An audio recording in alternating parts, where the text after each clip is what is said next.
시작하셨어요? 하나 이제 그 지난주에 제가 이 보다 더 낮게 실패하라. 그러니까 실패를 하더라도 항상 성공만 꿈꾸지 말고 더 낮게 실패하라라는 그것을 지적의 저작물로 제가 착각을 하고 이 방송이 나가니까 그걸 만약 누가 본다면 저 지적을 더 잘하는 사람들 보면 야 지적이 그런 책을 어쨌더니 다시 더 낮게 실패하라는 건 이제 한국의 경희대학 교수인 이태광 교수가 한국의 가장 유명한 지적 전문가인데 그분이 쓴 책 제목인데 제가 순간적으로 착각을 하고 그걸 지적의 책 제목으로 소개를 했습니다. 혹시 착오 없으시기 바란다. 동영상 보시는 분들도 저의 실수를 사과드립니다. 오늘은 부정적인 것과 함께 머물기라고 하는 또 다른 책인데요. 지적 우리가 이 강의하면서 늘 말씀드렸듯이 우리는 뭐 연구가들도 아니고 저 역시 뭐 철학을 정식으로 공부한 사람도 아니고 그럼에도 불구하고 지적을 좋아하는 이유는 뭐 하나는 현실 문제에 대해서 항상 발언한다는 것. 두 번째로는 오늘날 기독교나 이런 종교들이 굉장히 비판받고 사실은 기독교가 비판받는 건 아니죠. 교회가 비판받는 건데 사람들의 인식이 교회와 기독교를 이제 동일시하면서 기독교의 어서 오세요. 예. 이념 자체 이제 문제를 삼으면서 기독교가 가지고 있는 그런 고유한 가치들이 굉장히 폄하되고 이제 조롱되는 것 그리고 그것을 조롱해야만 좀 21세기를 살아가는 지성인인 것처럼 오늘날 좀 많은 부분 왜곡되어 있거든요. 근데 지적은 그 점에 있어서는 자기는 기독교인이 아니라고 늘 주장하면서도 기독교가 가지고 있는 뭐 심지어는 기독교의 어떤 신비주의적 전통까지도 긍정적으로 바라보려고 하는 것이 이제 또 지적이 가진 장점입니다. 그러니까 지적은 첫 번째로 말씀드렸듯이 현대 사회 문제에 대해서 계속 시사적인 발언을 한다는 것. 물론 살아있는 철학자이기 때문에 그렇기도 하겠지만 사실 철학자들은 뭔가 좀 관념적이고 현실 문제는 좀 한 발 더 떨어져서 보려고 하는 그런 경향이 있었다면 지적은 뛰어드는 것 그리고 두 번째로 이제 전통적인 어떤 사유 체계들을 존중하는 것. 의외로 굉장히 과격하고 진보적인 것 같으면서도 전통적인 사유 체계를 존중하고요. 그리고 절대적인 데 빠지지 않습니다. 나쁘게 말하면 상대적이라고도 할 수 있지만 본인 역시도 상대적이라는 말을 굉장히 싫어하고요. 절대적인데 빠지지 않다라고 하는 것은 그 역시 자기 스스로가 공산주의자라고 하고 그렇게 좌파 쪽에 서 있는 철학자이지만 좌파의 그런 여러 가지 잘못들도 굉장히 지적을 많이 합니다. 그러니까 지적이기 때문에 이쪽 저쪽에서 욕을 안 먹는 거죠. 지적을 욕하는 사람들도 물론 많이 있지만 자칫 잘못하면 저같이 이름 없는 사람이 좌파를 욕하면 저것은 사쿠라라고 그러지 않겠어요? 우리가 오늘 수십 년 동안 좌파에 몸담고 있었는데 제가 좌파가 가지고 있는 그런 잘못된 것들을 비판하면 정말 조심스러울 때가 많이 있죠. 그만큼 아주 명망가가 아니니까 조심하게 되는 거지만 지적은 또 과감하게 그런 발언을 하는 데 있어서 또 존경받을 부분입니다. 그리고 지적을 공부하다 보면 누누이 강의에서 말씀드렸지만 수많은 지적에 관한 논문들, 또 동영상들, 다른 뭐 한국의 학술단체 운동들 굉장히 많이 하잖아요. 한국 학술단체에서 행해지는 지적에 대한 강의들을 보게 되면 굉장히 어려워요, 진짜로. 그러니까 이분들이 그 요약을 하거나 그걸 하는 분들이 자꾸 지적이 가지고 있는 논리 체계를 설명하려고 드는 거예요. 물론 정식으로 철학을 공부하는 분들에게는 그게 필요할 겁니다. 우리같이 철학을 뭐 정말 깊이 있게 연구하는 것이 아니라 지적이 어떤 사람인가를 알려고 하는 사람들에게는 그까지 필요 없지만 물론 그들을 위한 강의이긴 하지만 굉장히 어려워요. 그래서 우리는 이 단원을 늘 하면서 우리가 중점에 두는 것은 그가 가지고 있는 사유체계 자체에 대해서는 대충 그야말로 수박 겉핥기로 넘어가고 그가 과연 말하고자 한 것이 무엇인가 이것을 통해서 말하고자 하는 것이 무엇인가를 한번 살펴보는 쪽으로 하는데요. 자, 오늘 이제 부정적인 것과 함께 머물기, 부정적인 것과 머물긴 건데요. 그래서 이제 6장 부정. 부정이란 말이 참 애매하죠. 뭔가 네거티브한 같은 그런 개념도 주고요. 뭐 여기서도 네거티브라는 개념이 없는 것은 아닌데요. 원래 이 부정이란 말의 전통은 초대교회 그 사막의 수도사들에게로 거슬러 올라갑니다. 그리고 중세의 유명론이라고 하는 그런 신학자들, 그 다음에 조금 지나서 신비주의 신학자들 사이에서 이 부정이라는 말이 강조가 됩니다. 그러니까 부정의 반대는 물론 긍정일 수 있겠지만요. 저는 부정의 반대말은 오히려 존재라고 봅니다. 문제 또는 뭐 이성.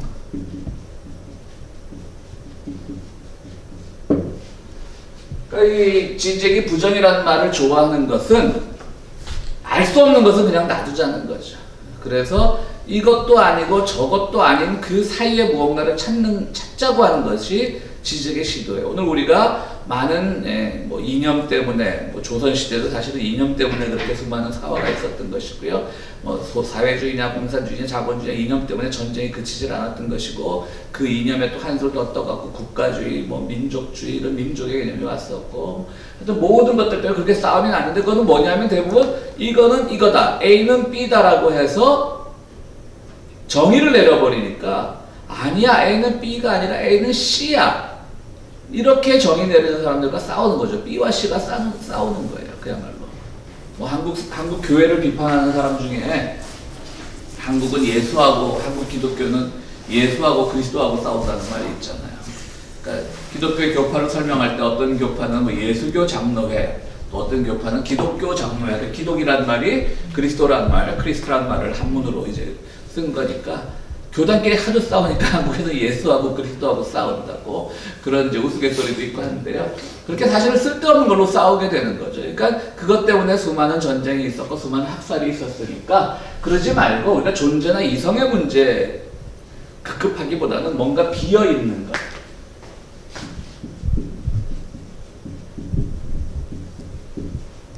설명될 수 없는 것.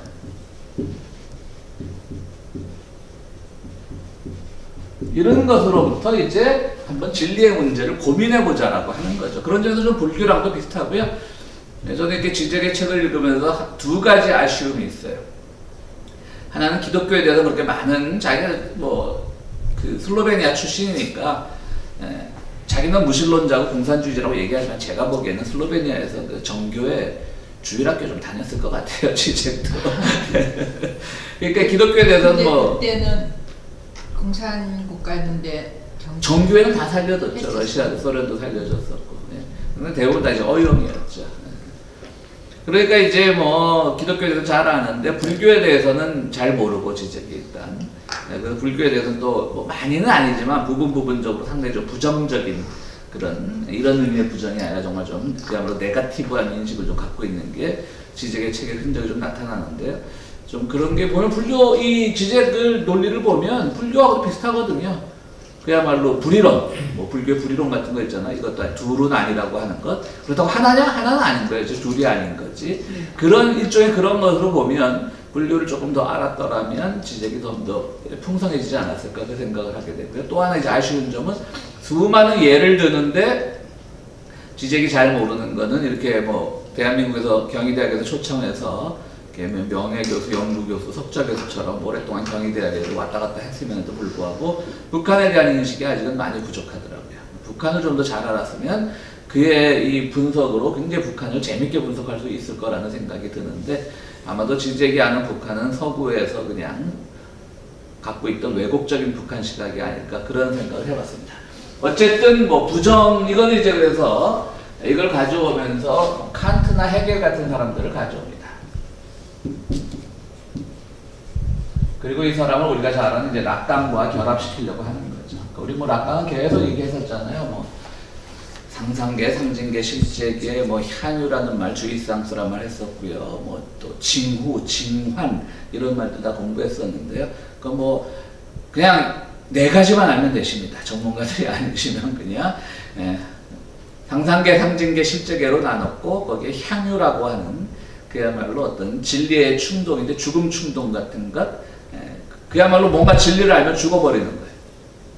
사실은 우리가 예를 들어 이런 거죠. 뭐 우리가 뭐 학교나 고향 이런 것들이 그냥 예전에 내가 같은 고향에서 산 사람들, 같은 캠퍼스에서 공부한 사람들 요 정도로만 생각하면 되는데 조금 지나치면 그것이 권력이 되고 그런데 그 권력에서 끊겨져 나가면 마치 자기가 죽을 것 같은 그래서 그걸 과감하게 끊어낼 줄 알아야 되는데 끊어내지 못하는 그런 것들도 일종의 그래서 나는 나의 출신인 학교나 출신 고향으로부터 나를 과감하게 끊어내겠다라고 했을 때 그건 거의 주의상스 같은 거예요. 향유 즐기는 게 돼요. 죽음과 같은 고통일 수 있어요. 사실 저희 세대 제가 아마 근데 또 제가 올해 60인데 제가 아마 그런 학교 따지고 뭐 고향 따지고 하는 마지막 세대가 아닐까. 뭐 좀 사실 뭐 저는 뭐 대학 동문회 한 번도 나간 적이 없지만 동문회 같은 것도 요새 뭐 다들 안 된다 그러더라고요. 그죠? 학교 동문회도 이제 젊은 사람들은 그 어떻게 보면 좋은 현상이고요. 그런데 앞선 세대들은 그거를 놓치면 굉장히 큰일 나는 것처럼 이렇게 막 두려워 떠는 사람들이 많아요. 그거를 놓치는 건 거의 정말 심하게 얘기하자면 죽음 충동과 같은, 내가 죽어버릴 것 같아.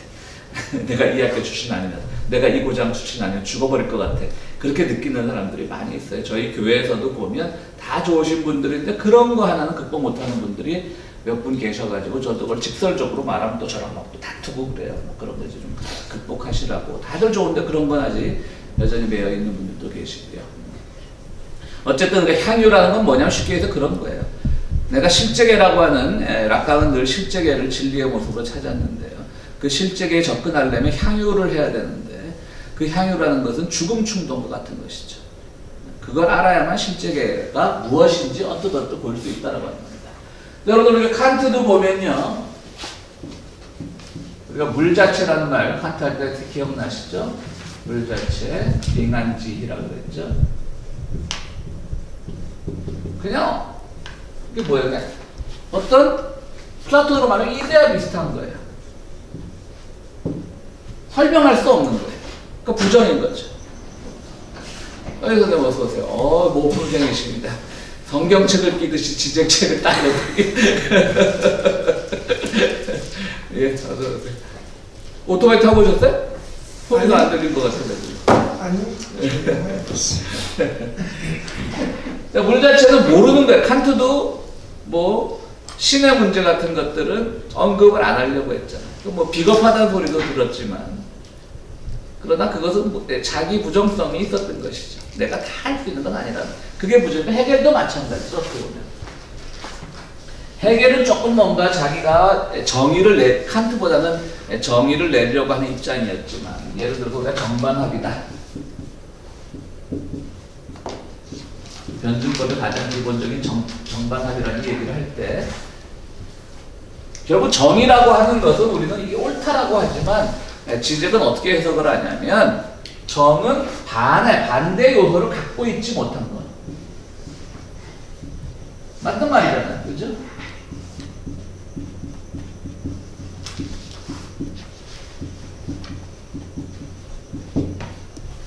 반의 요소를 갖고 있지 못한 게 정인 거예요. 그러니까 역시 정은 내가 판단하는 것이고, 내가 이런 판단을 하면 그 반대로서 있고, 그것이 두 개가 조화가 되어서 또 합을 지향하고 이렇게 가는 게 뭐 어떻게 보면 변증법의 가장 기본적인 구도인데, 뭐 너무나 쉬운 얘기. 그러니까 이걸 굳이 강조하는 거예요. 지적은. 해겔도 따지고 보면 칸트보다는 더 이성적이고 더 뭔가를 확실하게 하려고 했지만, 그도 따지고 보면 자기 자신에게로 돌아오는, 그래서 이 책에 늘 우리말로는 죄기부정이라는 말, 다시 자기에게로 돌아오는 그런 죄기부정이라는 말을 씁니다. 우리 중학교 가서 처음 영어 배울 때 뭐 죄귀대명사, 뭐 셀프 들어가는 거, 뭐 마이셀프, 요셀프, 자신에게로 돌아오니까 죄귀대명사라는 우리 용어, 뭐 영국어 용어 기억도 나시거든요. 그래서 죄기부정이라고 하는 겁니다. 그래서 이 모든 것을 이제 비어있는 것, 설명될 수 없는 것, 이것을 우리가 발견을 할 수 없겠지. 비어있고 설명될 수 없겠지. 발견을 할 수 없지만,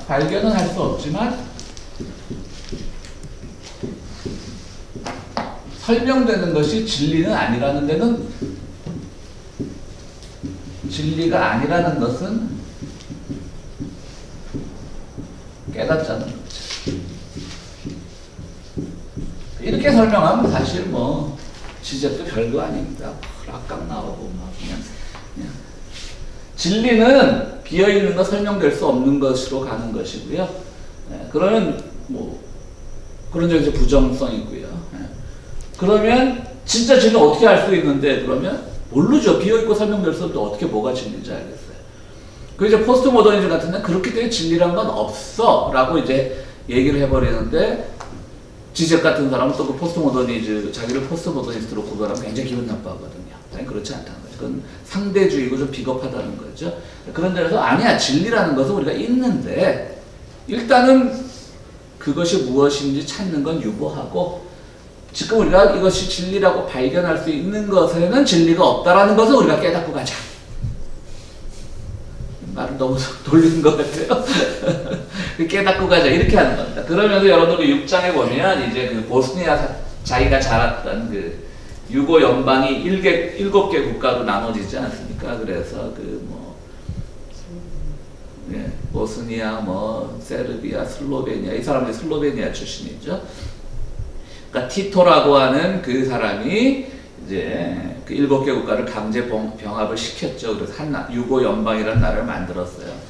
지나보면 티토도 사실은 대단한 사람이었죠. 그 러시아와 그 자본주의 미국의 그 틈바구니에서 그야말로 제3세계 외교를 끝까지 이끌어왔던, 그래서 당시 카스트로, 티토, 또 김일성 이 세 사람이 그야말로 제3세계를 이끄는 그런 거의 굉장한 리더급이었고요. 소련이 붕괴되기 전에 돌아가셨죠, 그거는?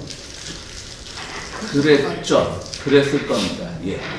왜냐면 제가 소련이 89년. 베를린이 89년에 무너졌고, 소련이 더 먼저 무너졌나? 나중에 91년. 그랬을 거예요. 제가 92년에 그 벨지움이라는 데 있었는데, 그때 그 유고 연방에 여행을 할 수가 있었어요. 그때도 거기 그때는 왜 이렇게 용기가 없었는지 그때 한번 가보는 건데 겁이 나더라고. 금방 풀렸을 때라 내가 이때 살던 그 벨지움에서 멀지 않았었는데 차로도 갈 수 있었는데 제가 못 갔던 기억이 납니다. 그러니까 90년대 초반에 그렇기 때문에 티토가 죽고 나서 그게 이제 무너졌으니까. 그리고 나서 90년대 중반에 그 유명한 이제 학살 사태가 일어났잖아요. 인종 청소라는 말도 바로 거기서부터 나왔던 것이고. 그리고 그 수많은 무슬림들 죽이고 강간하고 학살하고 그 얘기를 맨 처음 이 책에서 시작을 하는데요.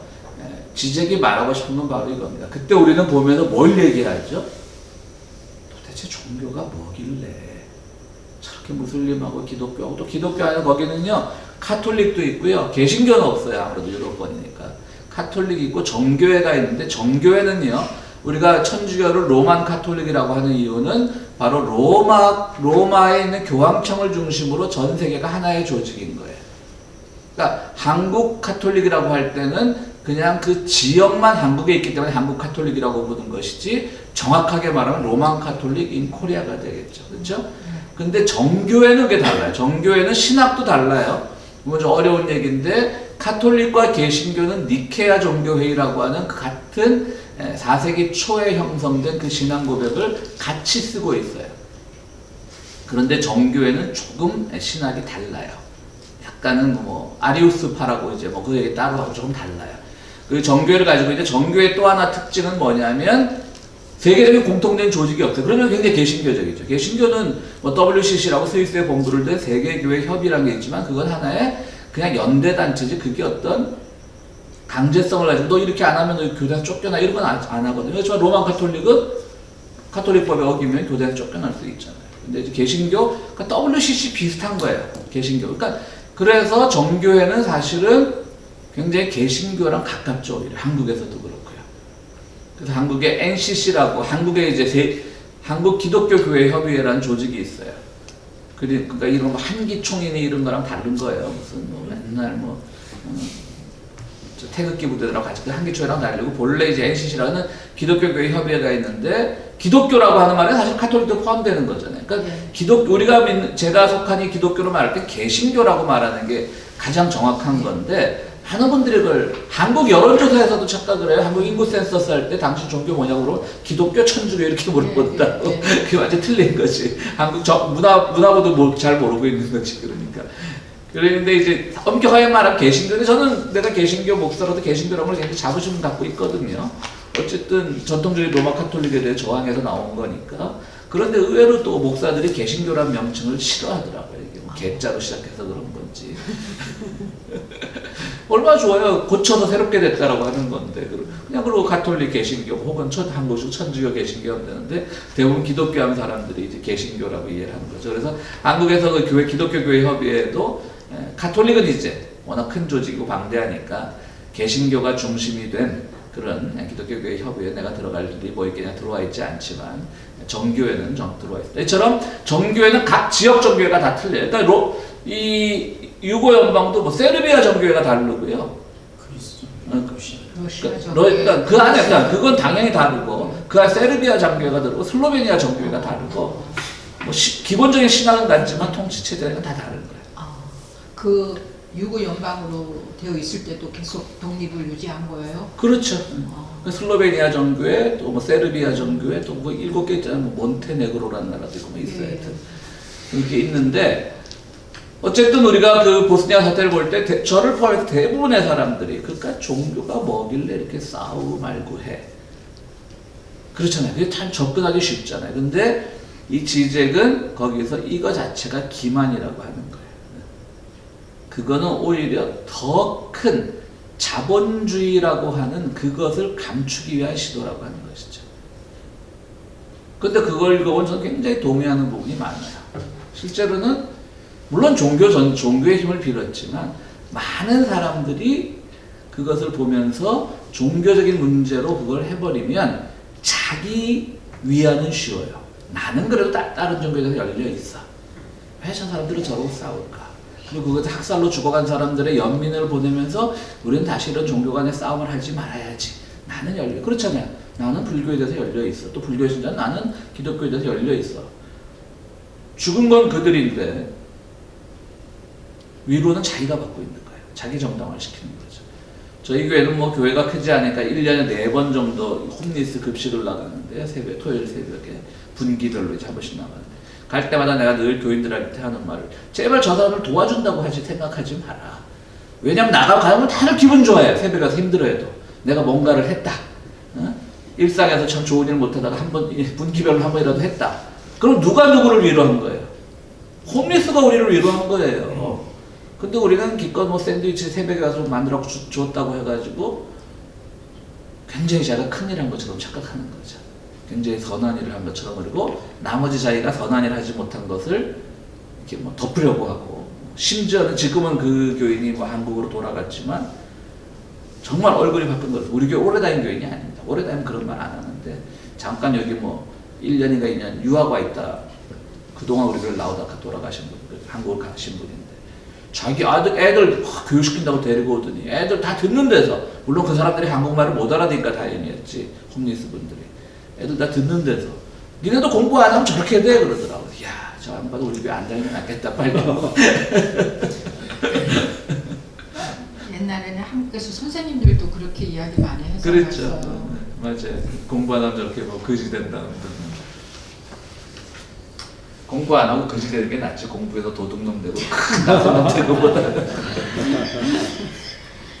그래서 그 지젝은 이런 점이 저는 마음에 드는 것 같아요. 그러니까 이런 우리가 제발 좀 착각하지 마라 이런 거예요. 최근에 그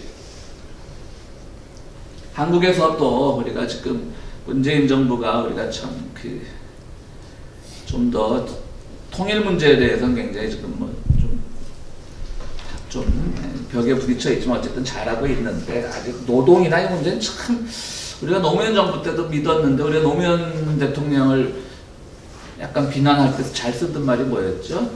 좌회전 깜빡이 넣고 우회전 한다는 말을 많이 썼거든요.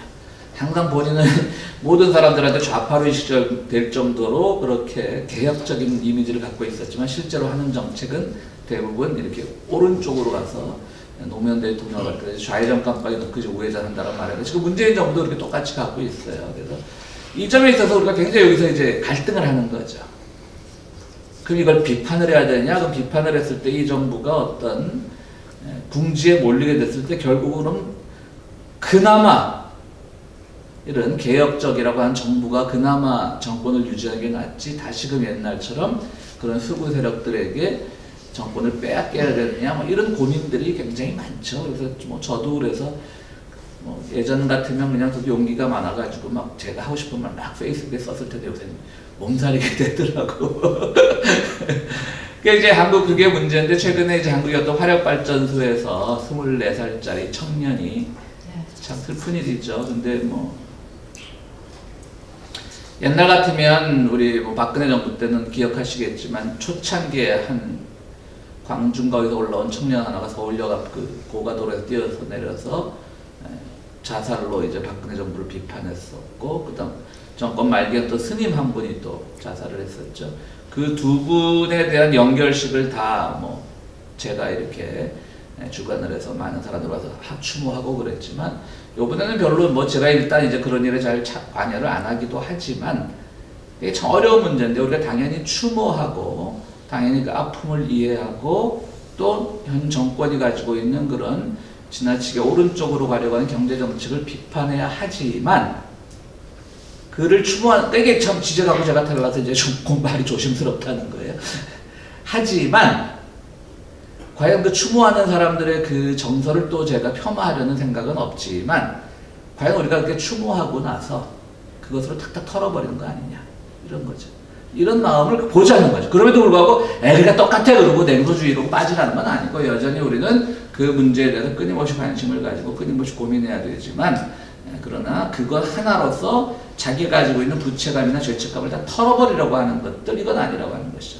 다시 지적으로 돌아가면 뭐죠? 지적은 진짜로 범세계적인 자본주의가 우리를 침탈하는 게 그 전쟁의 원인인 거고, 맞거든요. 사실은 하나의 나라가 그래도 사회주의 체제 안에서 가난하고 뭐 이렇게 뒤처졌을지언정 서로 경쟁해서 서로 이기려고 하는 마음은 더 덜했단 말이에요. 마음이 덜했을 수도 있고 제도에 의해서 개인의 욕망이 억제됐을 수도 있지만, 어쨌든 덜했는데 이제 민족이 다 각각 7개 나라가 섰어. 내가 쟤들보다 더 잘 살아야 돼. 쟤들이 우리 걸 뺏어가는 것 같아.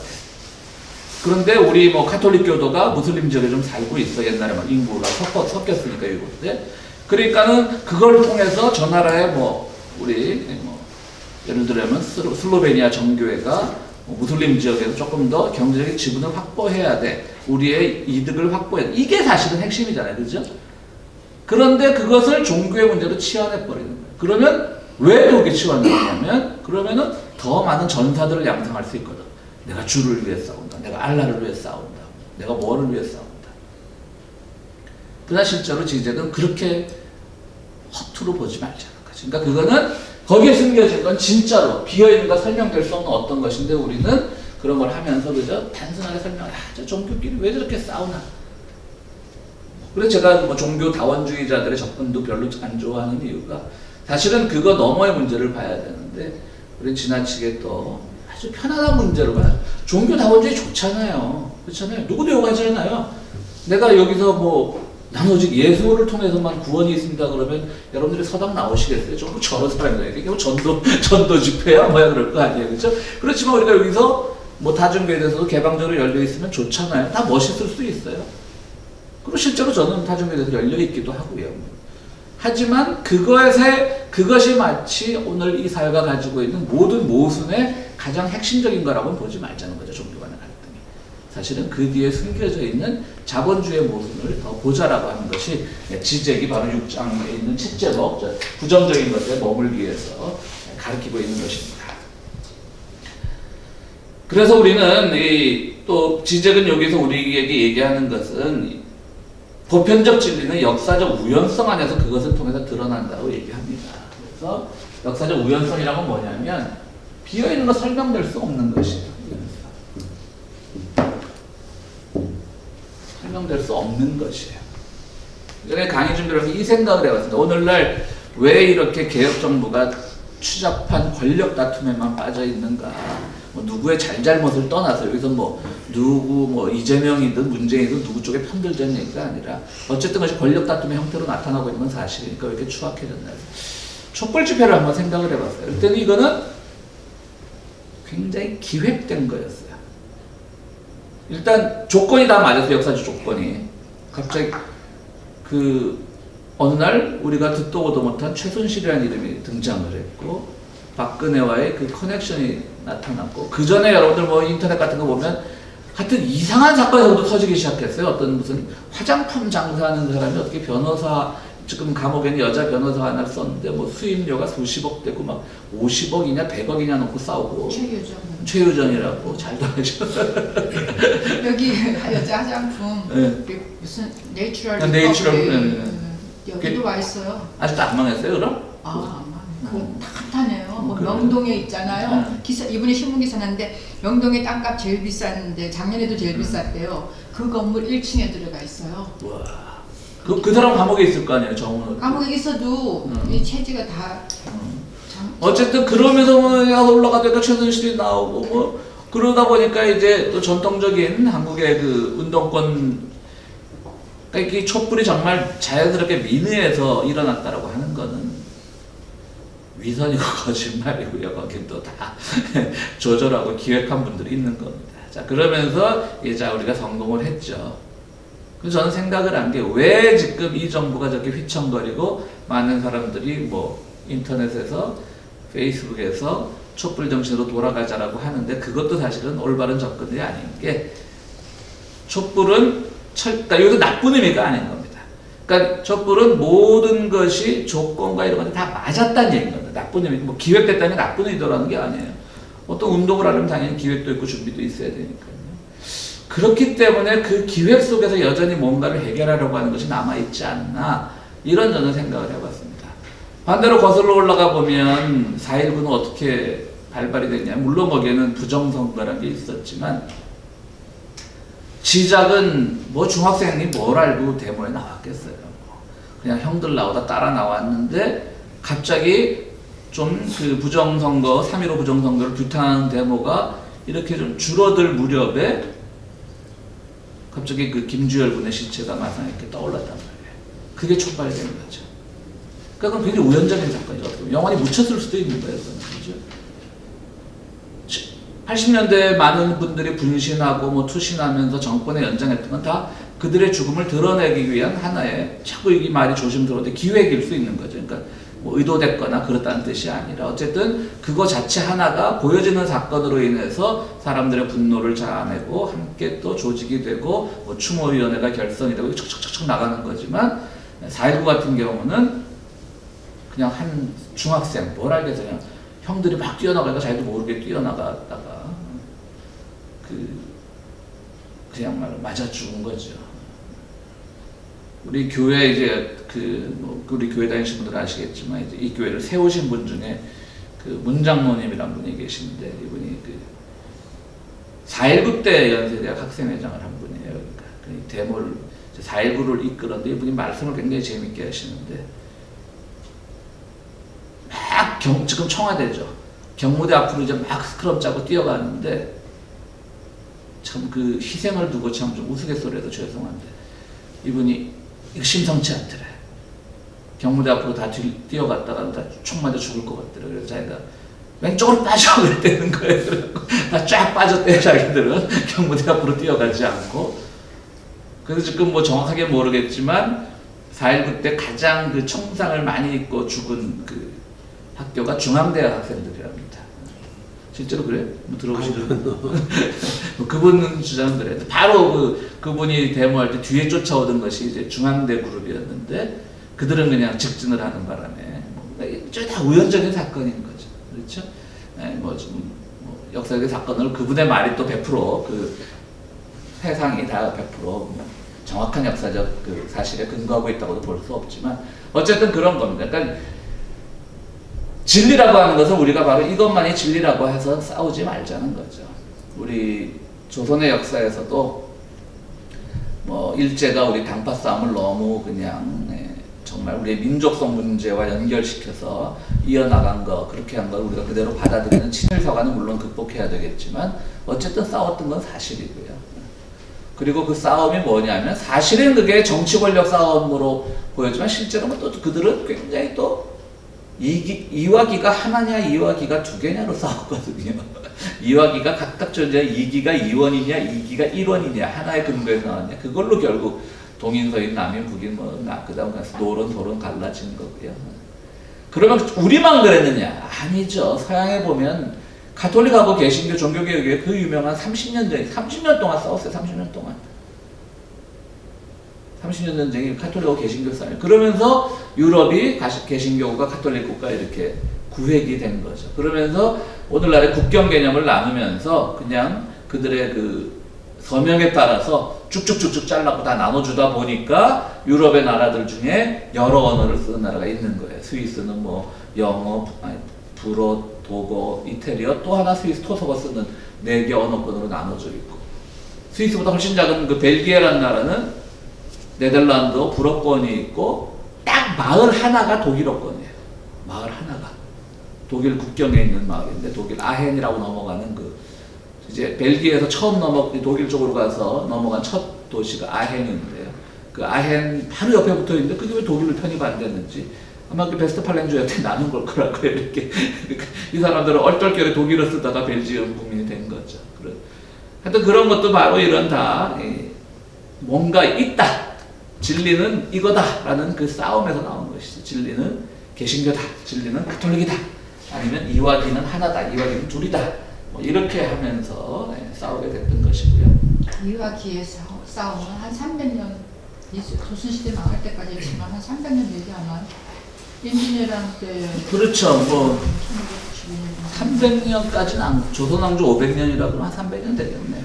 말년은 없어졌죠. 말년은 그 싸움이 이제 성씨 다음으로 갔죠. 뭐 안동, 김씨, 풍양조씨 이러면서 이제 성씨 싸움으로 가버리고 이론은 오간데 없고.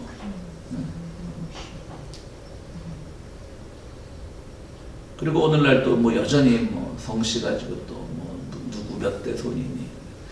저는 김해김 씨라는 게 참 행복합니다.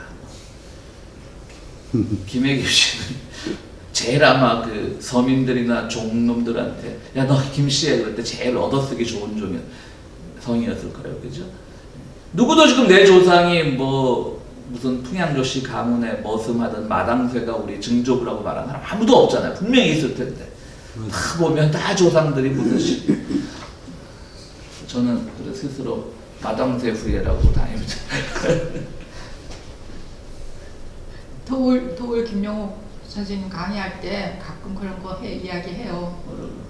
뭐 자기 처가가 뭐 무슨 장모가 어쩌고 무슨 성씨고 뭐 그런 이야기 한다니까. 도울도 가끔 그런 데서 본 건 적이 예.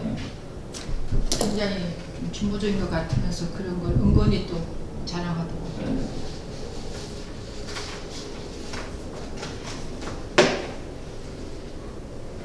자, 그럼 7장으로 넘어가겠습니다. 조금만 쉬었다 할까요? 예.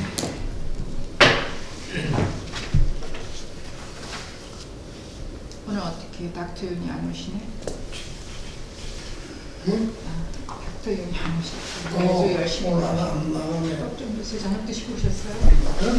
프로젝트로 주체라는 말이잖아요. 그러면 뭐 S는 뭐 이런 표현도 쓰고요.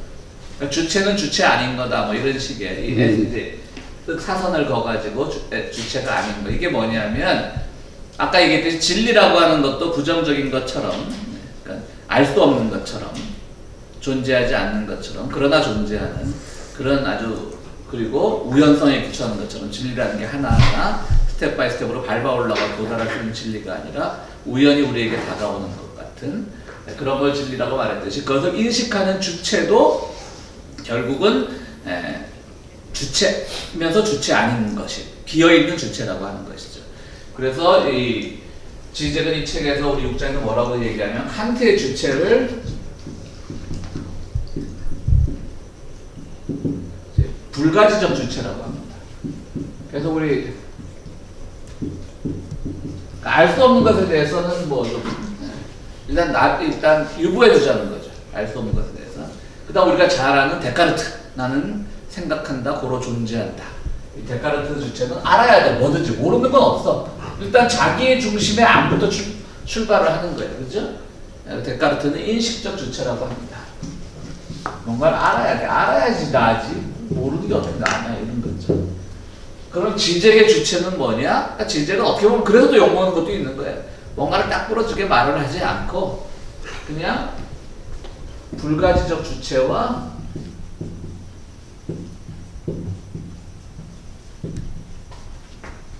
인식적 주체 사이에 텅 빈 공간. 이 사람은 그 락강의 말을 빌려 텅 빈 공간 이런 말을 참 좋아하는데 주체 사이에 텅 빈 공간. 이것이 주체라는 거죠.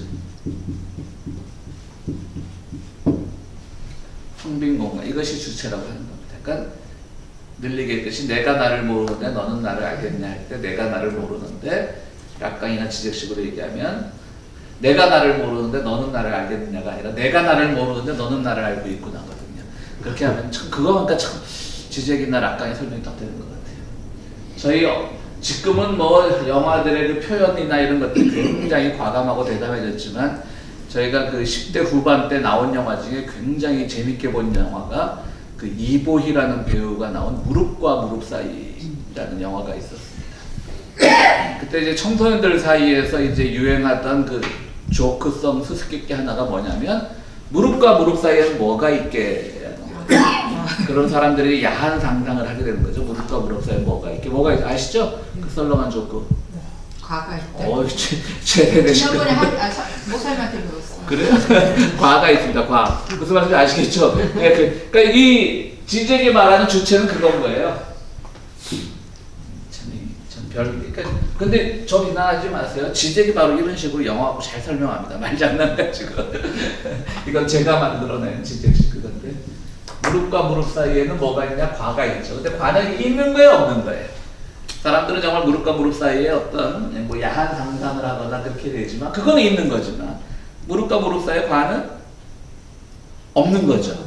과라고 말해서. 그러나 글자로서도 존재하는 거죠. 그러니까 이 지적이 말하는 주체는 이런 겁니다. 그러니까 나라고 하는 존재는 정말 내가 뭘 알아서 나인 것도 아니고 뭘 몰라서 나인 것도 아니고 그 사이에서 끊임없이 고민하는 나? 뭐 고민이란 말은 좀 너무 상투적이긴 한데 어쨌든 그런 주체가 돼야 되는 거라고 이 지적은 말하고 있는 거죠. 그러니까 자기 한계도 알고 어떤 대상의 진리에 대해서도 너무 매몰되지 말고 아주 뭐 굉장히 어떻게 보면 쉬운 가르침이죠. 근데 그것을 설명하기 위해서 이제 락강, 헤겔, 뭐 칸트 막 긁고 와서 설명하는 거예요. 그거 굉장히 어려운데 그거는 이제 뭐 정말 정식으로 철학을 공부하는 분들의 영역으로 놔두는 거고요.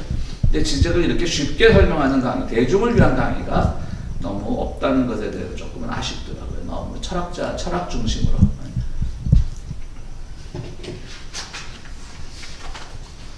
두 번째 향락의 전이라고 하는 말인데요. 이 책도 이것도 책 제목입니다. 뭐 향유의 전이라고 해도 되겠죠. 우리가 향유라는 말을 많이 써왔으니까요. 그러니까 이 책에서 이제 주로 이 한국 책을 다 지적의 책을 한 사람이 번역한 것도 아니고 같은 출판사에서 나온 것도 아니기 때문에 조금 용어가 다를 수가 있겠죠. 향락의 전이 혹은 향유의 전인데요. 이 책에서 주로 칸트를 얘기합니다. 칸트를 얘기하면서 인간이란 무엇인가? 라는 그 문제에 대해서 천착을 하게 되는 거죠. 역시 6장하고 비슷합니다. 보스니아 사태를 또 한번 얘기를 하면서요. 거기서 과연 그것을 바라보는 우리의 그 시각은 정당한가? 뭐 그런 얘기들을 하게 되는 것이죠. 갑자기 이름이 생각이 안 나는데 미국의 여성 언론인으로서 타인의 고통이라는 책을 쓴 사람이 있는데요.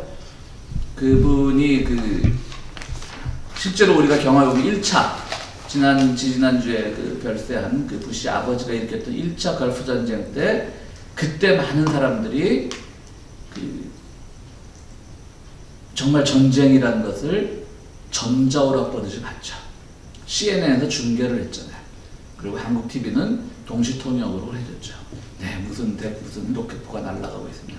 성광과 같은 것들이 바그다드를 막 폭격하고 우리는 거기서 보면서 우파적인 성향을 가진 사람들은 저 이라크 저 후세인가 죽어야 돼 라고 그 전쟁을 마치 전자오락듯이 즐겼을 것이고 좌파적 성향의 사람들은 미국이 뭐라고 저렇게 남의 나라를 쳐들어가서 사람을 죽이고 저 안에는 뭐 정말 교전 중인 군인만 죽는 것도 아니고 말이죠. 어린아이들, 뭐 가족들이 다 죽고 심지어 또 뭐 이런 문화재나 이런 것에 관심 있는 사람들은 그 바빌론 문화가 무너지는 것에 대해서 안타까워했을 것이고 근데 찾아보셨어요? 수잔 선택. 네, 맞아요. 수잔 선택이라고 수잔 선택이 쓴 타인의 고통 보면 그 얘기가 나옵니다. 그러니까 그분이 이제 여류 언론인이고 여류 사상가인데요. 그분이 이제 이런 대부 타인의 고통을 전자오락 보듯이 TV로 보면서 고통을 느끼긴 한다는 거죠. 저러면 안 되는데 왜 인간은 저렇게 전쟁을 그치지 않을까? 그러고 거기서 머물러 그쳐버린다는 거죠. 차라리 예전의 전쟁 같으면 그런 미디어가 없을 때는 몰랐거나 아니면 옆에서 체험을 했거나 그게 진짜 슬픔이 되고 우리가 뭐 한국 전쟁에 대한 다큐멘터리나 이런 것들 보면 정말 넋 놓고 우는 어머니들, 자식을 잃고 우는 어머니들 그걸 보고 정말 우는 그런 고통을 우리가 직접 체험할 수 있지만 지금 다 간접 체험이라는 거죠. 그리고 간접 체험에 그쳐버리고 더 이상의 책임을 지지 않으려고 한다는 것이 그죠? 뭐 후세인을 욕하거나 부시를 욕하거나 그걸로 그쳐버린다는 것이죠. 지적도 바로 그런 비슷한 시각을 얘기하고 있는 겁니다. 그래서 실제로는 우리가 정말 그렇게 보면서 굉장히 자기들은 도덕적이고 휴머니즘적인 것이라고 생각을 하지만 거기서 착각할 수 있다는 거죠. 아까 그것도 보면 아까 제가 조금 말이 중간에 끊겼군요. 종교 간의 대화를 우리가 하면서 우리는 여기서 정말 타 종교에 대해서 부정적인 사람들, 우리 다 열려있는 사람이니까 왜 저렇게 싸우는가, 인간들은 참 그래. 그리고 우리가 저 집단 학살을 당하는 무슬림들을 애도하고 그래요. 그렇지만 그 이유가 바로 진짜 진리를 숨기려고 하는 의도가 있다고 지적이 말해요. 진짜 진리는 뭐예요? 자본주의거든요. 근데 우리 솔직히 말해 자본주의 포기 못하거든요. 이렇게 욕은 하지만 내가 한 푼이라도 더 벌어야 살 수 있는 게 솔직히 우리 그 구조에 살고 있잖아요. 그러니까 지적인 또 똑같은 얘기를 하는 거예요. 자기도 사실은 뭐 책 써서 엄청난 돈을 벌었을 거고 그 구조 안에 살고 있죠. 그러나 이걸 극복해야 된다는 의식만이라도 갖고 살아야 된다는 거죠. 근데 실제로 그 자본주의의 붕괴가 나한테 닥쳐온다고 생각을 했을 때 우리는 거의 나도 그럼 그걸 붕괴에 협조할래. 그 붕괴와 함께 갈라라고 하는 것은 그게 바로 향유인 거죠. 죽음의 죽음 충돌. 나 죽을래거든요. 내 거 다 포기할래. 근데 그런 위선과 가식으로부터 벗어나는 거예요. 굉장히 교훈적이에요. 지적인 철학은. 어려운 것 같지만 어찌 보면 그런 위선과 가식으로 벗어나자는 거고요. 이 향유의 전이라는 것도 그 향유가 그러니까 내가 정말 죽음 충동으로 느껴야 되는데 그것을 자꾸 전이시킨다는 거죠. 앞장하고 똑같이. 다른 것으로 슬쩍 그래 난 이걸로 충분해. 종교가 아니라 별것도 아닌 종교 갖고 싸운 저 사람들 비난하고 저기서 죽어가는 무슬림들 비난하고 그런 것으로 나는 분노하는 것으로 충분해. 그리고 진짜 즐겨야 될 향유를 바라보지 못하고 슬쩍 자기 향유를 한 단계 아래로 바꿔버리면서 거기서 이제 스스로 만족해버린다는 거죠. 그럼 그 사람은 결국 끝까지 실제를 모르는 거예요. 상징계에 머물러 버린다고 하는 것이죠. 그것이 이제 지적의 얘기입니다. 그래서 보면 대부분의 사람들은 제3세계 사람들에 대해서 이 책에 이제 일부에 나오는 얘기인데요. 제3세계 사람들에 대해서 고통받고 희생받는 타인이라는 개념을 갖고 있어요. 그래서 그들은 고통받고 희생당해야 돼. 그들의 역할이 주어진 거예요. 우리가 보면서 저 안타까운 저 무슬림들 뭐 이러면서 저들이 그 후세인 같은 사람을 잘못 만나서 뭐 지금 이란의 지도자 누굽니까 누굴 잘못 만나서 뭐 옛날 리비아 같은 가다피를 잘못 만나서 나도 뭐 미국의 이런 부시 정권의 이런 침략을 뭐 정당화하진 않지만 뭐 그러면서 다들 피해가잖아요. 그죠? 점잖은 척하고. 근데 그게 아니라는 것이죠. 대부분의 서구인들 혹은 1세계 사람들은 제3세계의 사람들의 희생을 그냥 희생자에만 머물러 있기를 바란다는 것이죠.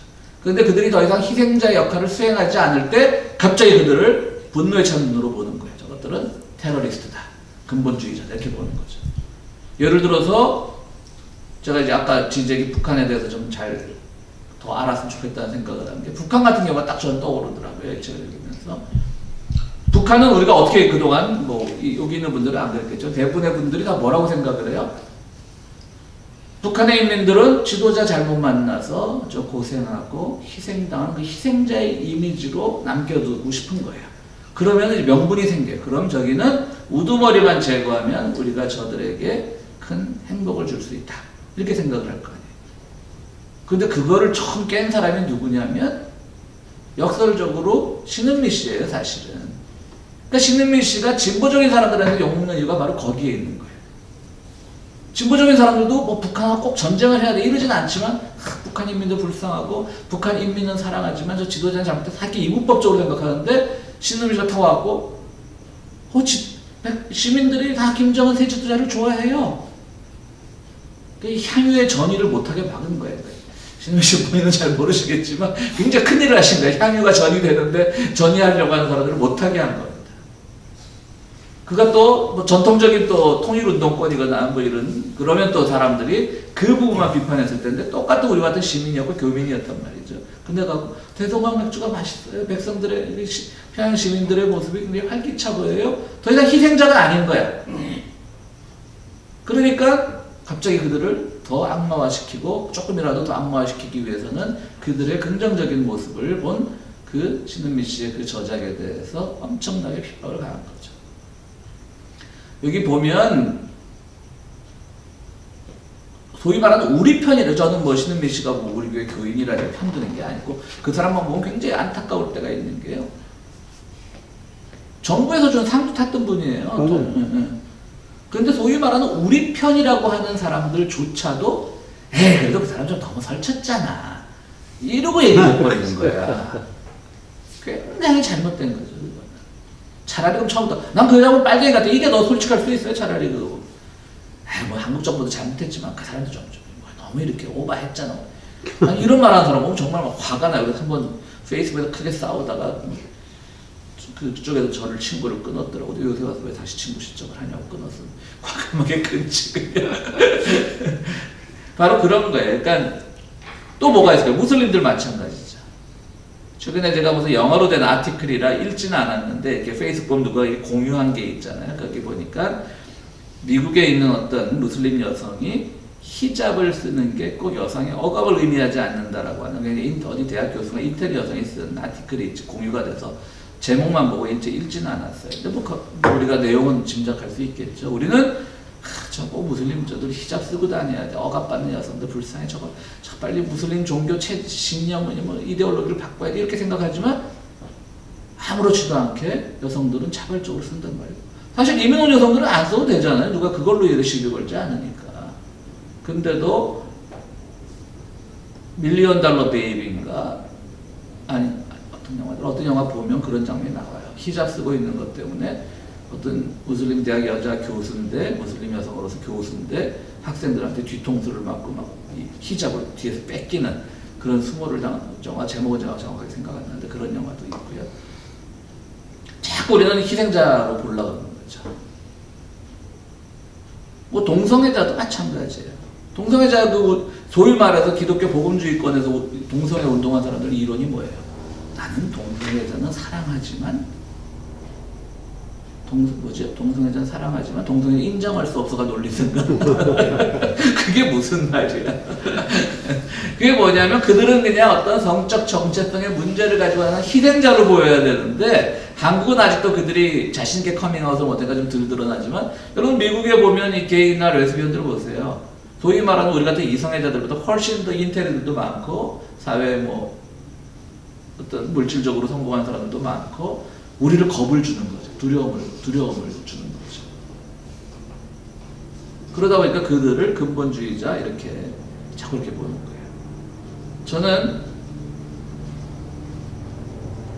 또 한쪽 편에서 욕먹겠지만 저는 뭐 분명히 말하지만 저는 이재명 지사가 뭐 잘한다고 보지는 않지만 저는 이재명 지사의 이 싸움을 보면서도 그는 희생자여야 됐어요. 일개 성남 하나의 기초단체장이어야 됐고 그리고 노무현 대통령도 뭐 고생개성에서 왔다 그러지만 사실은 노무현 대통령은 더 고생한 사람이에요. 노무현 대통령 당시 부산상 보면 뭐 저보다 윗세대들 선생님 세대는 다 알겠죠. 당시 부산상 보면 그냥 서울 웬만한 대학 가는 것보다 그게 더 지혜로운 선택이던 시절이에요. 요즘은 다 뭐 대학을 가지만 그렇죠. 기억들 하시죠. 부산상고 서울에 오면 뭐 있었습니까? 뭐 덕수상고, 경기상고 뭐 이런 데 가는 것은 웬만한 대학 가는 것보다 더 나을 때라고. 그러니까 노무현 대통령도 찌질이도 가난하게 자란 양반이지만 어쨌든 부산상가로 가는 명문을 나와서 일정 부분에 자기 동문들을 어느 정도 거느리고 있었어요. 그럼에도 불구하고 그렇게 수모를 당하다 이제 별세를 했는데 솔직히 말해서 노무현 대통령이 가지고 있는 감동이나 그거보다는 이재명 지사가 훨씬 못 쫓아가죠. 솔직히 말해서. 약간 이 양반은 좀 저것도 있어요. 굉장히 정치공학적인 판단도 빠른 분이에요. 그런 점에서는 노무현 대통령이 가졌던 그 순수함이나 이런 것과 같이 이제 비교하려고 그러는 과정에서 불편한 사람들도 분명히 있을 거라고요. 굉장히 좀 기획적인 것이 잘 보이고 노 대통령에 비해서는. 하지만 어쨌든 그의 살아온 궤적만을 가지고 보자면 노무현보다 훨씬 못 살았던 사람이고 더 사회적 약자였죠. 초등학교 졸업, 소년농. 저는 이 한국 사회가 굉장히 요즘 실망을 하고 있는 게요.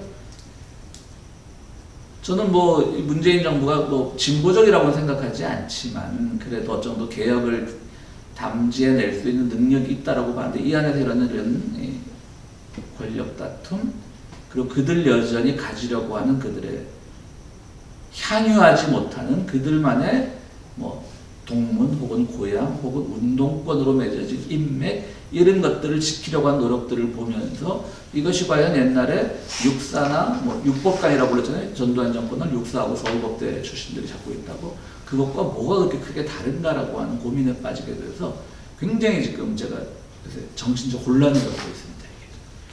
그러면 정말 이제 지적과 함께 혁명의 길에 나서야 되나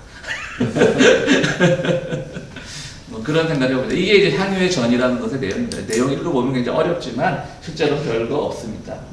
그래도 이재명 씨도 중앙대학교는 나왔다 그러는 것 같아요. 대학 나왔지만 나중에 일어난 일이죠. 여러분 그거 아세요?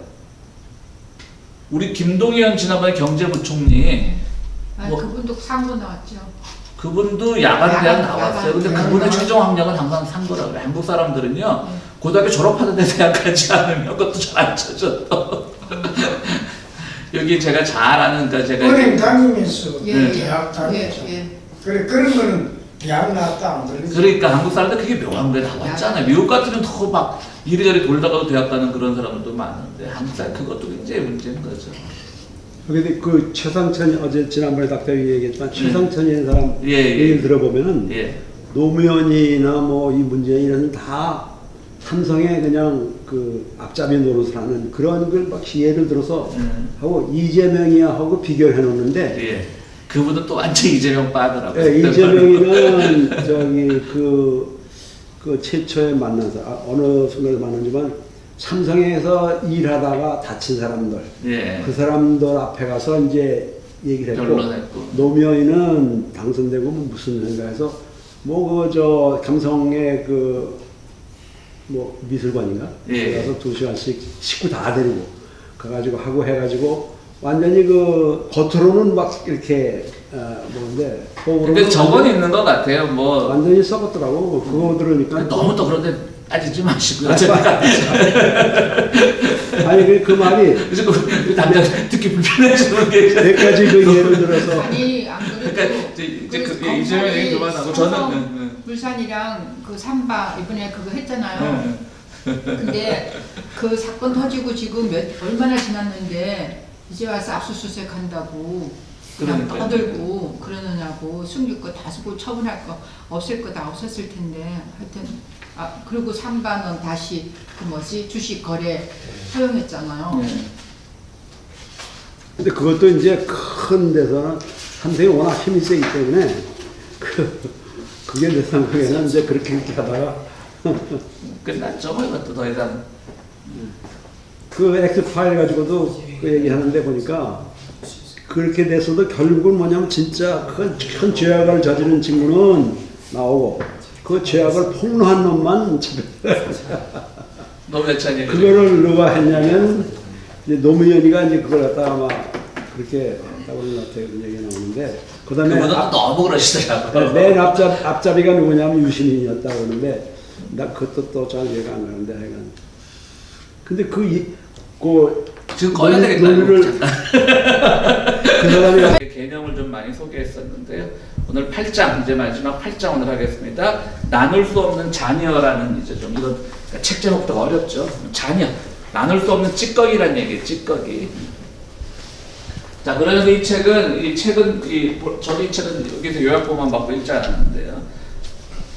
8장의 책 제목은 뭐냐면 부제가 뭐냐면 셀링과 관련된 문제들에 대한 에세이입니다. 셀링은 철학자입니다.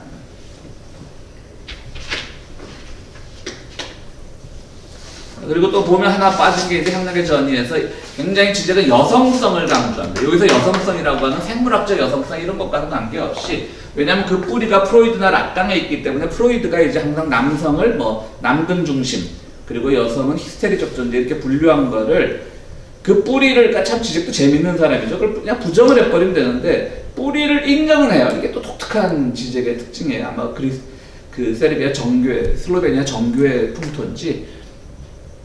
그러니까 이제 프로이드가 말한 그런 남근 중심 사상 이것을 얘기를 하면서 그러나 이제 새롭게 해석을 하는 것이죠. 오히려 여성의 부정성, 여기서 부정성이라면 아까 말했듯이 그야말로 네거티브한 개념이 아닌 겁니다. 여성의 비어있음, 남성의 이데올로기적 중심이 되려고 하는 금지의 주체가 되려고 하는 이것으로부터 오히려 여성의 비어 있음이 더 주체적이다. 그래서 여성성이라는 걸 강조해요. 여성성은 그러니까 생물학적 여성성과는 관계없이 프로이드에서 말하는 그런 남근 중심상의 남성성과 대비되는 개념의 여성성. 그리고 오늘날의 주체 개념은 비어 있는 것, 자기를 내세우지 않는 것, 어떤 남근이 없는 것 이런 것으로 인해서 주체가 그런 개념이다. 이렇게 이제 쉽게 설명을 하면 왜 지적의 여성성을 이렇게 강조하는지 그것도 어느 정도 이해가 됩니다. 이제 셀링으로 넘어가겠습니다. 자, 이제 셀링이라고 하는 철학자는 우리에게 잘 알려져 있지는 않고요. 우리 뭐 철학사보다 한 반 페이지 정도 나오는 인물인데 이 사람은 이제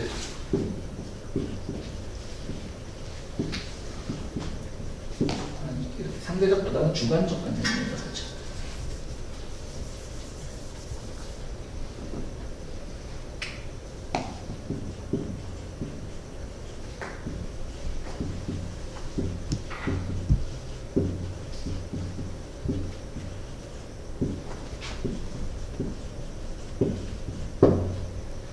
그래서 관념론이란 건 뭐냐면 경험주의와는 달리 머릿속에서 다 생각해버리는 거예요. 그냥 있는지 없는지 중요하지 않아요. 그러니까 이데아를 말고 플라톤의 이데아가 관념인 거예요. 머릿속에서 다 생각하는 건데 주관적 관념론이란 건 뭐를 말하냐면 나는 그렇게 생각하는데 뭐 예를 들어 플라톤적으로 이데아라는 게 있어 라고 하면 주관적 관념론이에요. 그러니까 증명되지 않는 것이죠. 그런데 이성이 발달하고 막 계몽주의가 발달하고 뭔가 증명되는 것만이 인정돼야 되니까 이제 해결에 와서는 그것이 객관적 혹은 상대적 관념론, 그러니까 객관적 관념론으로 넘어가게 되는 것이죠. 그래서 관념이라는 게 있어. 왜냐하면 뭐 정반합 올라가다 보면 그 위에 절대 정신이 있고 최고의 뭐가 있고 해서 막 이렇게 뭐 도형학적으로 기하학적으로 보여주든지 수학적으로 보여주든지 막 이러면서 올라가는 게 있어요. 그런데 이제 쉘링이라는 사람은 뭐라고 철학계에서 설명을 하냐면 바로 이 주관적 관념론이 객관적 관념론으로 넘어가는데 그 중간에 쉘링이라는 사람이 있다는 거예요. 그래서 이 지적의 표현에 따르면 객관적 관념을 완성시켜서 해겔에게 넘겨주는 사람이라는 그런 표현이 나와요. 자, 그러니까 이제 일단 지적은 해겔과 락강을 좋아하다 보니까 이제 쉘링에 대해서도 관심을 가질 수밖에 없는 거예요. 그래서 이제 해겔은 바로 이런 어떻게 보면 쉘링은 해겔 중심의 어떤 그 관념론의 철학 이런 것들을 이제 잘 이제 설명을 하고 이래서 이제 해겔에게 넘겨주는 거죠. 뭐 둘이 뭐 사제지단은 아니었겠지만 철학사적 전통에 따라 넘겨주는 겁니다. 그런데 이제 이 쉘링이라는 사람이 나중에 가게 되면요, 신지학이라고 해서 이건 신자.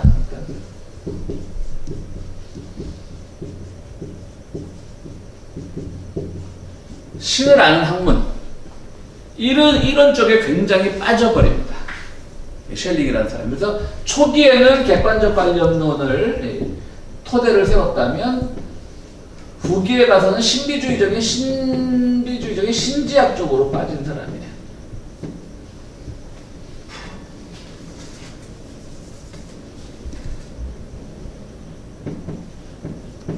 신비주의적으로 빠진 사람이에요. 철학계에서 이 사람을 어떻게 평가하겠어요? 변절한 거죠. 이게 참 해겔로 넘겨줄 만한 그런 관념론의 역사에서 굉장히 중요한 위치를 차지하고 있다가 왜 말년에 요즘 말로 하면 왜 말년에 개독교로 빠지냐고 이런 개념인 거예요. 이제 잘 나가다가. 근데 이제 우리의 지적이 누굽니까? 일단 비틀고 가야 되잖아요. 그래서 세상 철학계에서는 다 쉘링의 후기 저작을 어떤 변절이나 뭐 잘못된 길로 들어선 것처럼 평가하는데 바로 지적은 이 부분, 이 양반이 굉장히 기독교적인데 관심을 많이 하는 거예요. 이 부분에 초점을 맞춥니다. 그래서 이게 진짜로 유물론의 이상하잖아요. 토대가 됐다고 얘기를 합니다. 그래서 늘 유물론이라는 걸 강조하니까 지적은 근데 전통적인 마크식 유물론을 벗어나려고 이제 막 락강도 끌어오고 그러는 거예요. 이제 유물론을 설명하고 싶은데 너무 오늘날 세계는 물질 중심의 어떤 역사관으로만 보자면 사람들은 설명이 안 되니까 그렇다고 신 중심으로 하자니 또 뭐 오늘날 종교가 인기를 잃은 시대고 그러니까 개인의 어떤 정신 문제로 갖고 가면서 락강을 끌어온 겁니다. 그래서 유물론을 이제 보충하기 위해서 정신 문제를 갖고 온 것이죠. 오직 물질만이 아니라 우리의 내부적인 어떤 주체성이나 그런 이데올로기성도 분명히 관계가 있다 이렇게 보는 것이죠. 그럼 이제 왜 이렇게 지적은 또 삐딱하게 또 뒤집어가지고 유물론의 토대가 있다고 봤느냐? 이게 뭐냐면 역시 이것도 그겁니다. 똑같은 겁니다. 알 수가 없습니다. 우리가 신을 어떻게 알 수 있겠어요?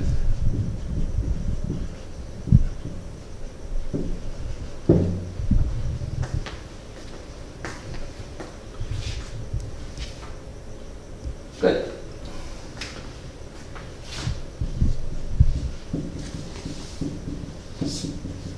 다시 락강의 영어로 넘어가면 상상계, 상징계, 실제계가 있다고 그랬잖아요.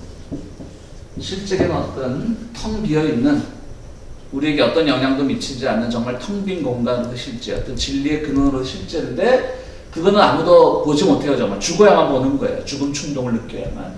그런데 실제계의 일부가 상징계로 자꾸 넘어와서 때로는 유혹하는 거죠. 이게 진짜 실제야.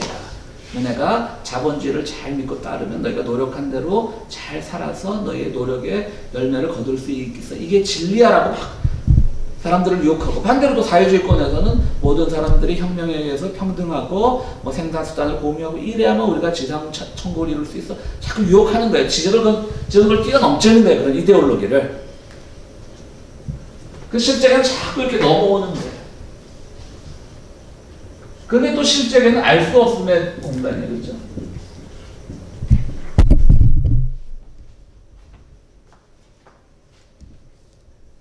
그런데 이 6장의 8장의 제목 나눌 수 없는 자녀, 나눌 수 없는 찌꺼기라고 하는 말은 뭐냐면요. 그래서 이런 신지야, 알 수 없는 것이 자꾸 들어와서 상징계로 많이 넘어왔어요. 신학이란 게 뭐겠어요? 신학이란 것도 그거거든요. 막 논리적으로 토대를 놔요. 설명을 해요. 그래서 뭐 성경은 어떻게 형성이 됐고, 뭐 교리는 어떻게 형성이 됐고, 뭐 다 이런 거 공부하잖아요. 근데 그건 상징계예요. 설명될 수 있는 세상으로 들어온 학문이에요. 근데 신학에서 마지막 해결 안 되는 게 뭐예요? 하나님이 진짜 있을까? 이건 신학으로 해결이 안 되는 부분이잖아요. 그렇죠? 아무리 말을 해도 그건 해결이 안 되는 부분이에요. 일종의 그거라는 거지, 찌꺼기가. 설명될 수 없는 그거. 그거는 실제로 여전히 남아있는데 그게 실제로는 유물론의 토대가 된다는 거예요. 그거는 왜 그런지 또 이 책을 자세히 읽어보면 나오겠지만요. 우리 뭐 그까지 알 필요 없고 지적의 주장이 그렇다는 거예요. 그러니까 유물론이라는 것은 어떤 정신적인 거나 뭔가 다 설명이 돼야 되고, 뭐 막스가 역사의 5 발전단계 나눈 것이 뭔가 탁탁 조리 있게 설명이 되고 이런 거여야 되는데, 첫 번째로는 또 지적이 좋아하는 사람이 바로 누구죠? 독일 학자 베냐민. 이태희 씨가 좋아하는 베냐민. 베냐민 같은 사람이 처음으로 유물론, 막시즘의 정신적인 면을 갖고 들어온 사람이거든요. 하부구조가 당부구조의 토대가 된다라고 하는 것, 당부구조를 형성한다는 것이 막스의 기본 사상이라는 베냐민은 꼭 그렇지는 않고, 우리가 뭐 하나님이나 절대적인 것을 인정할 필요는 없겠지만 그럼에도 불구하고 어느 사회든 과거로부터 온 어떤 정신적인 토대는 존재한다. 그러니까 우리는 몸은 미래를 보고 있으면서, 몸은 미래를 향해 있으면서 얼굴은 과거를 반추하는 그런, 아니 얼굴이 미래를 바라보나요? 예, 얼굴이 미래를 바라보죠. 얼굴은 미래를 바라보면서 몸은 과거 쪽으로 돌아있는 그 새로운 천사라고 하는 그 그림을 굉장히 발터 베냐민이 좋아하거든요. 그런 개념도, 그러니까 지적이 바로 그 발터 베냐민도 굉장히 좋아합니다. 그래서 지적도 같은 말인 거예요. 유물론이 성공을 해야 된다고 보는 사람이에요. 근데 막스 유물론 한번 실패를 했어요. 동구권의 붕괴와 함께. 그런데 그 대안으로 나온 신자유주의도 실패를 했어요. 지금 양극화가 심해지고 지금 그 과정에서 다시 유물론을 살려야 돼요. 살리다 보니까 오직 물질만 의존했던 그것에는 한계가 있는 거예요. 그렇다고 기독교의 어떤 사회 구성 관념 체계는 빌려올지언정 하나님이 있다라고 믿기에는 또 그거는 또 유물론하고 맞지 않는 거잖아요. 그렇죠? 그러니까 그러기 위해서는 또 막 찾다가 공부는 엄청 열심히 하는 사람인 거죠. 그래서 쉘링을 찾아낸 거예요. 그 쉘링을 찾아내서 그가 말한 모든 것들, 그러니까 후기의 모든 철학계에서는 쉘링이 변절하고 마지막에 종교에 귀의했다고 비판받는 그 부분에서 오히려 지적은 진정한 의미를 발견하고 유물론적 토대가 됐는데 알 수 없는 마지막 찌꺼기가 있는데 유물론도 그 찌꺼기 위에서 서야 되기 때문에 유물론은 항상 어떤 정신적인 토대도 가져야 된다. 그래서 정신적 토대하면 유물론의 정신과 어긋나는 거니까 또 이제 폄하하는 거죠. 무슨 거지? 노래 쓰는 거. 그 찌꺼기 위에 서야 된다 이거죠, 쉽게 얘기해서.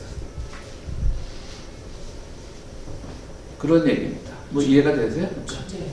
응? 천재. 뭔지 모르는 천재가 있죠, 진짜. 그러니까 기독교적인 어떤 정신적인 가치관을 인정하면서 그것이 또 비난받을 것 같으니까 그 안에서 이제 찌꺼기라는 용어를 써가지고 찌꺼기 별거 아니지만 근데 우리가 설명할 수 없는 그 무엇 위에 유물론은 서야 된다. 설명하고 다 이론적으로 설명하고 다 상징계로 끌어온 다음에도 마지막 끌어오지 못한 그 남은 찌꺼기 그 위에서 유물론이 서야 된다고 하는 것이죠. 그것이 이제 셸링을 또 연구해내는 그 특징입니다. 우리 좀 쉽게 가겠습니다. 저도 뭐 있다고 모르는 부분 많고요. 이 책이 너무 어려워가지고 그냥 근데 뭐 쉽게 가도 지적 이런 걸 말하는 거라는 건 다 압니다. 네, 그만하겠습니다. 예, 수고하셨습니다. 시작 전에도 말씀드린